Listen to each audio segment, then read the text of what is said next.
Hai, bertemu lagi bersama Mimin di channel Baca Cerita Film 11. Kali ini Mimin akan melanjutkan kisah Kinan yang udah lama banget tertunda. Karena setelah sekian purnama Mimin bertapa, akhirnya Mimin bisa bahas Kinan lagi. Nah, seperti biasa sebelum lanjut ke cerita, jangan lupa like, subscribe. Karena Mimin akan rajin lagi upload Kinan di channel ini. Jadi kalian jangan sampai ketinggalan, oke? Buat kalian yang mau traktir Mimin kopi, link traktir udah ada dong di deskripsi. Oke lah, tanpa lama-lama lagi, ayo cuy kita gaskan meluncur. Di dalam pelarian mereka, di sini Kinan pun berkata kepada Feiyu, apa yang harus kita lakukan sekarang? Kecepatan dan kekuatan kita terbatas. Kalau kita terus seperti ini, dia akan mengejar kita cepat atau lambat. Namun sebelum Feiyu menjawab, Feiyu pun melihat ada sebuah lubang dan meminta Kinan untuk segera lompat. Di sisi lain, Feiyu dari masa lalu pun ternyata dengan cepat berhasil mengejar mereka berdua dan meminta para bis untuk mengejar mereka.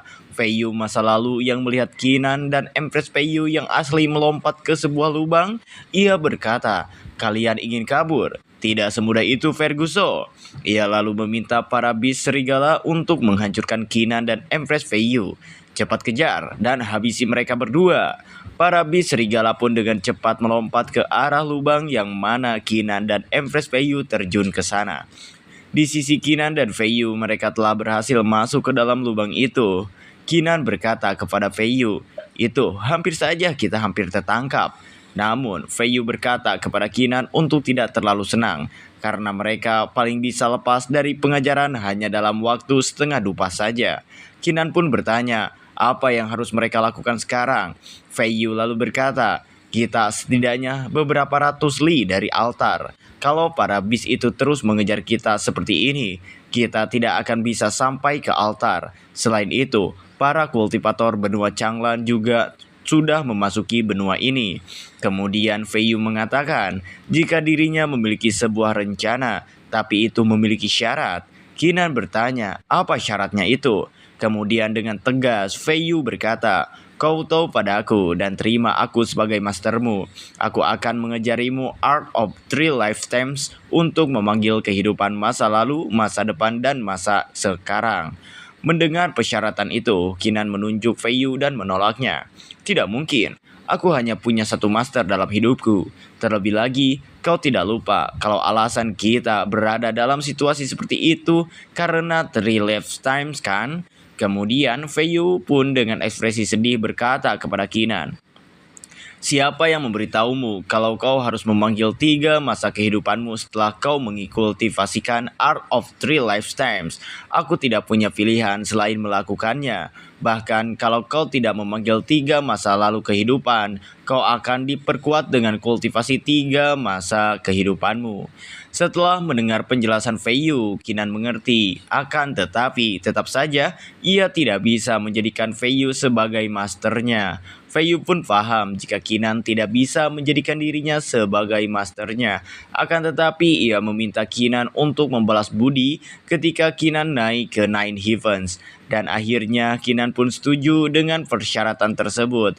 Kinan lalu melihat ke atas dan berkata, jika para bis itu sudah mulai mengejar mereka, Kinan pun meminta kepada Feiyu untuk segera mencari tempat yang lebih aman. Feiyu pun mengatakan, dengan bakat yang Kinan miliki, Kinan memiliki cukup banyak waktu. Feiyu kemudian memulai rencananya dan mulai merafal mantra. Semuanya dimulai dari 0. 1 adalah fase awal, 9 adalah batasnya, dan 10 adalah akhir. Semua kehidupan melalui reinkarnasi tanpa akhir untuk melayang di atas Dao Agung. Siklus takdir yang menyelamatkan kehidupan, itu adalah permulaan, tapi tidak seluruhnya. Ini adalah akhir, tapi tidak seluruhnya. Aura ungu yang begitu kuat tapi tenang mulai menyelimuti tubuh Feiyu. Kemudian Feiyu mulai mengajarkan teknik Three Lifetime-nya kepada Kinan. Mereka pun menyatukan lengan mereka berdua. Dalam proses tersebut, Kinan pun sedikit bingung. Kinan berkata di dalam hatinya, dimulai dari 0. berakhir dengan 10. Kenapa rasanya setiap kehidupan punya 10 siklus reinkarnasi? Melihat Kinan yang bengong, Feiyu pun meminta Kinan untuk jangan bengong dan segera membuat segel. Kinan pun lalu mengiyahkan perintah dari Feiyu itu. Ia dengan cepat membuat segel dan terlihat segel tangannya mengeluarkan cahaya kuning. Feiyu lalu menggunakan teknik mata karena ia penasaran sebenarnya siapa kehidupan masa lalu Kinan ini. Mengapa bakatnya begitu hebat? Tiba-tiba sambaran petir terjadi dan Kinan pun batuk darah. Seketika Feiyu pun terkejut dengan kejadian itu. Kinan yang terluka dan kesakitan lalu bertanya kepada Feiyu, "Ada apa? Kenapa aku tidak bisa mengumpulkan power of 3 lifetimes?" Feiyu tak menjawab pertanyaan Kinan, namun ia malah bergumam dalam hatinya, "Mungkinkah Kinan berada di awal reinkarnasi dalam kehidupan ini?" Atau Feiyu kemudian berdiri dan berkata kepada Kinan, "Sepertinya kau tidak bisa mengkultivasikan the art of 3 lifetimes. Aku sudah meninggalkan sebuah formasi di tempat rahasia di benua kedua. Kita sekarang akan pergi ke sana untuk mengaktifkannya." "Oke," jawab Kinan. Cerita berpindah di atas gunung tak bernama. Di sini Heaven Gadlu membawa 3 gulungan dan berkata kepada para sekutunya, "South Heaven Gate, God Ranking, Monad Ranking, kalian akan memimpin beberapa grup ke tempat yang ditandai di peta, kepung dari 3 arah." South Heaven Gate pun membuka gulungan itu dan bertanya, apakah ini titik merah tempat altar berada? Heaven Gadlu pun membenarkannya. Iya. Kemudian ia berkata kembali, "Ingat, kalau ada dari kalian yang menemukan Kinan atau anggota aliansi anti-Heaven, kirim kami pesan, tapi jangan berurusan dengan mereka." South Heaven Gate, God Ranking, dan Monad Ranking pun mengerti apa yang diinstruksikan oleh Heaven Gadlu. Berpindah ke dalam hutan. Di sini terlihat aliansi Kinan juga sedang berkumpul dan mengatur strategi. Terlihat ada Madame Heavily Fortune, pemimpin Battle Tribe, dan Dao Origin Heavily Mountain. Lalu di sini, Master Pavilion Serendipity berkata kepada mereka bertiga, "Kita akan memimpin para kultivator ke 5 lembah dekat altar dan menunggu mereka. Mereka akan merencanakan penyergapan untuk menyerang pemimpin aliansi kita." Master Pavilion Serendipity pun mengingatkan jika tidak ada perintah dari Empress Feiyu, maka mereka jangan terlibat dengan musuh. Ketiga orang itu pun berkata, "Baik." Cerita berpindah ke atas Gleister. Pasukan dari Kaisar Kerajaan Benua Timur pun telah berada di sana. Seorang kultivator di sini tertawa dan berkata, "Wah, siapa sangka kita akan punya kesempatan lagi untuk berjuang bersama Kinan di battlefield yang sama." Sang Kaisar pun mengatakan jika ini adalah kesempatan besar bagi para kultivator Benua Timur. Tempat ini penuh bahaya. Kita tidak bisa terpisah atau saling jatuh untuk pertemuan yang beruntung. Lanjutnya berkata, mendengar Kaisar berkata seperti itu, para bawahannya pun memberi hormat dan berkata, "Baik yang mulia." Singkat cerita, 5 hari pun telah berlalu. Kita berfokus kepada Kinan dan Empress Feiyu yang saat ini tengah berada di kaki gunung berapi. Tiba-tiba, Tree of Lifetime Feiyu muncul dan berkata, "Akhirnya aku menemukan kalian." Empress Feiyu pun mengatakan kepada Kinan agar Kinan tetap berada di dekatnya. Kinan pun mengerti ucapan Empress Feiyu. Empress Feiyu lalu membuat formasi transformasi untuk pergi dari Tree of Lifetime dirinya. Namun kehidupan masa lalu Feiyu tidak membiarkan mereka kabur begitu saja. Ia menyiapkan sebuah serangan yang bernama The Immortal Script Church of Spiritualism. Seketika bebatuan, pepohonan, dan benda-benda yang ada di area itu mengeluarkan cahaya dengan kekuatan yang luar biasa. Sambil masih mempertahankan segel tangannya, Feiyu 3 Lifetimes pun mengatakan jika itu adalah formasi Immortal Slaying. Tiba-tiba formasi yang ia buat mengeluarkan cahaya yang begitu terang. Kinan dan Empress Feiyu asli terjebak dalam formasi tersebut. Dan seketika suara cahaya yang dikeluarkan oleh benda-benda yang ada di area itu membentuk sebuah serangan dan langsung menyerang menuju arah Feiyu serta Kinan. Tapi Kinan dengan cepat berhasil menghancurkan serangan-serangan itu dengan teknik Destruction Battle Saber-nya. Ketika Kinan telah selesai menghancurkan semua serangan itu, Empress Feiyu pun lalu mengajak Kinan untuk segera pergi. Kinan lalu memasuki formasi yang dibuat oleh Feiyu dan berniat untuk meninggalkan tempat itu. Tapi Feiyu Tree of Life Stems menyiapkan sebuah serangan lagi, yaitu Mystical Heaven Strike. Sebuah energi berbentuk pedang pun muncul dan langsung mengarah kepada Empress Feiyu. Kinan berteriak, "Awas!" Tapi terlambat bagi Feiyu menghindari serangan itu. Akan tetapi Kinan mengorbankan dirinya untuk menahan serangan itu, sehingga yang terkena serangan tersebut adalah diri Kinan sendiri. Punggung Kinan pun terluka dan mengeluarkan darah. Feiyu memeluk Kinan dan mengkhawatirkan keadaan Kinan. Feiyu berkata, "Kau, kenapa menyelamatkanku, Kinan?" Setelah itu mereka pun menghilang dari hadapan Feiyu Tree of Life Stems. Dengan senyuman jahat, Feiyu Tree of Life Stems berkata, "Semuanya baru saja dimulai, Kinan. Bahkan kalau kau punya The Art of Three Life Stems untuk melindungimu, kau tidak bisa menghindari kematian selamanya." Berpindah kepada Kinan dan Empress Feiyu, ternyata formasi tersebut membawa mereka ke sebuah lembah.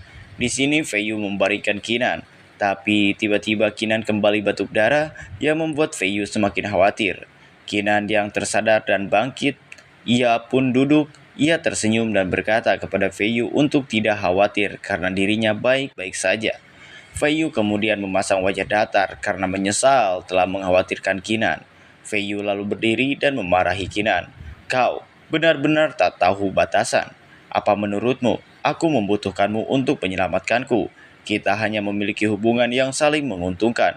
Fokus saja membantuku mengatasi tribulasi dan aku akan membantumu mencapai ranah Martial God. Itu tidak lebih." Kinan merasa bingung. Kok tiba-tiba Feiyu jadi ngamuk? Memang cewek, ya susah ditebak. Nggak di kehidupan nyata, nggak di manhwa, sama aja. Kinan yang kesal pun mendengar perkataan Feiyu berusan menatap Feiyu dan berkata dalam hatinya, "Sial, wanita yang tidak tahu berterima kasih ini. Bukan hanya kau tidak berterima kasih padaku, tapi kau juga melihatku sebagai penghalang." Dengan masih kesal, Kinan menggerutu, "Aku akan menjadi anjing kalau aku ikut campur lagi."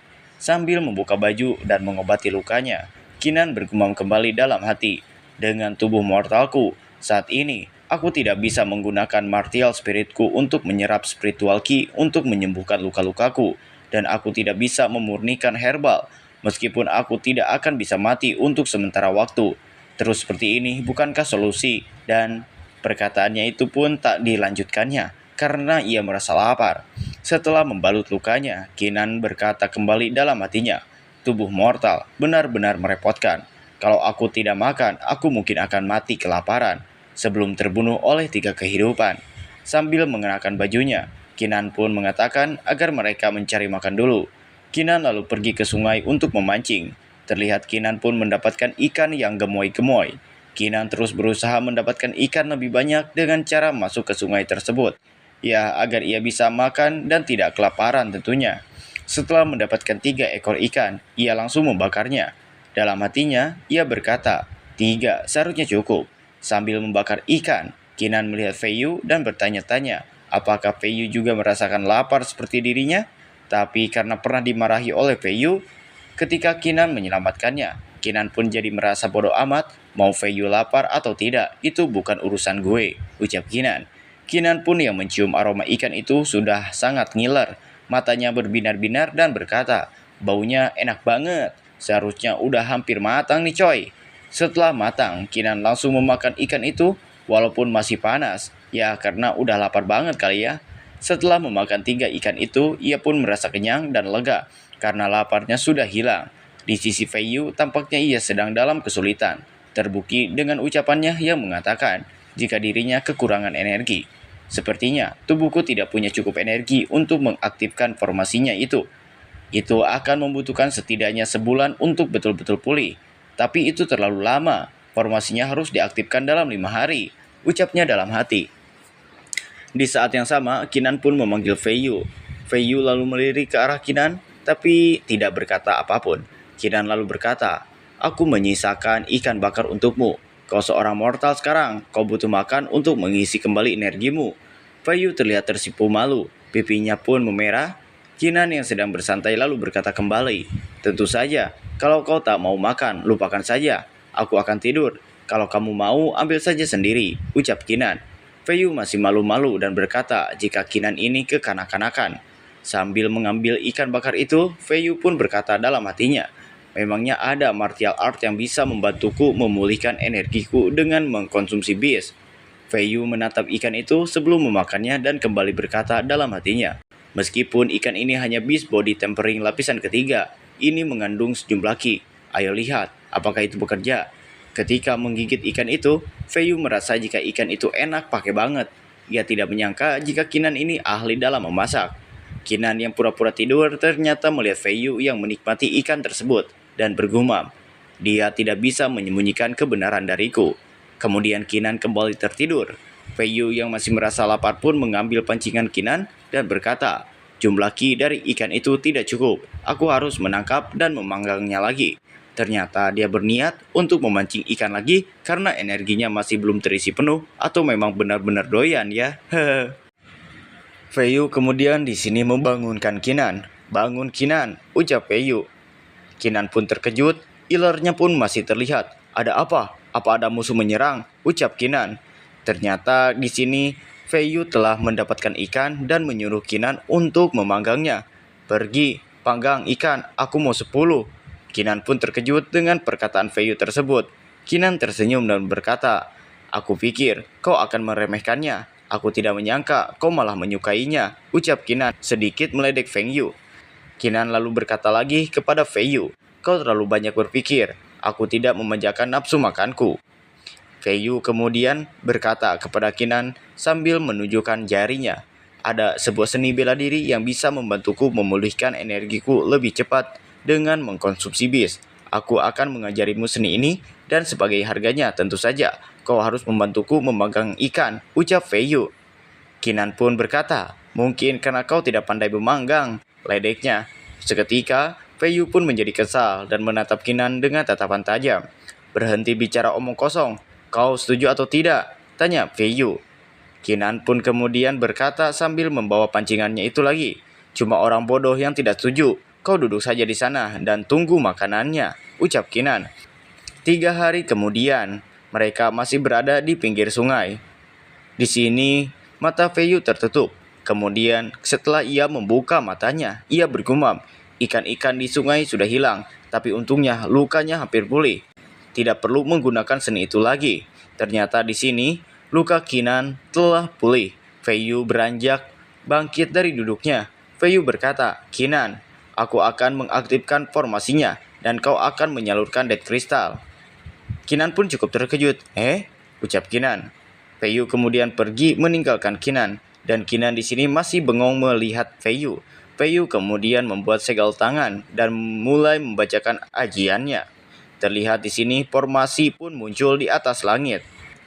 Tiba-tiba Putri Miao Miao pun muncul bersama dengan Death Crystal milik Jian Bilan. Kinan di sini pun terkejut. Putri Miao Miao tersenyum kepada Kinan. Kinan. Kemudian di sini Putri Miao Miao karena sangat rindu kepada Kinan, ia pun langsung memeluk Kinan. Kau benar-benar ada di sini. Putri Miao Miao kemudian berkata kembali kepada Kinan sambil memandangnya. Sepertinya Jian Bilan tidak bohong padaku. Kinan pun yang malu karena Putri Miao Miao sangat agresif. Kinan berkata kepada Putri Miao Miao dengan keringat yang bercucuran di wajahnya. Putri, masih ada orang di sini. Tapi saking rindunya, Putri Miao Miao pun terus memeluk Kinan dan berkata, dia bisa menonton selama dia mau. Lagi pula kamu milik putri ini, ucap Putri Miao Miao. Namun tiba-tiba di sini Empress Fei Yu pun memanggil mereka berdua. Kalian berdua ke sini. Empress Fei Yu berkata, setelah mengaktifkan formasinya, kultivasi kita akan sementara bebas dari aturan benua kedua selama 2 jam ke depan dan kembali ke ranah Martial Emperor. Kinan pun sangat terkejut setelah mendengar kata ranah Martial Emperor. Ia langsung bergumam, kalau gitu aku akan bisa menggunakan mata kiri God of War dan Heaven Shattering Saber. Kinan lalu menyodorkan tangannya kepada Putri Miao Miao dan mengajaknya pergi. Putri, ayo pergi bersama. Putri Miao Miao pun meraih tangan Kinan. Dengan malu-malu, Putri Miao Miao bergumam, Kemudian, sebuah cahaya yang sangat besar pun menjulang ke langit. Kaisar dari benua timur pun terkejut. Apa itu? Di sini, Di sini, sekutu Kinan yang Mimin lupa lagi namanya pun terlihat sangat senang. Ia berkata, Mon Outright dan Godlike, Mon Archid dan Godfried sudah muncul. Kaisar berkata, semua jenderal bersiap. Kemudian semua jenderal pun berkata, ya yang mulia. Kembali kepada Kinan dan Putri Miao Miao serta Empress Feiyu. Terlihat energi kekuatan mereka pun keluar dari tubuh mereka.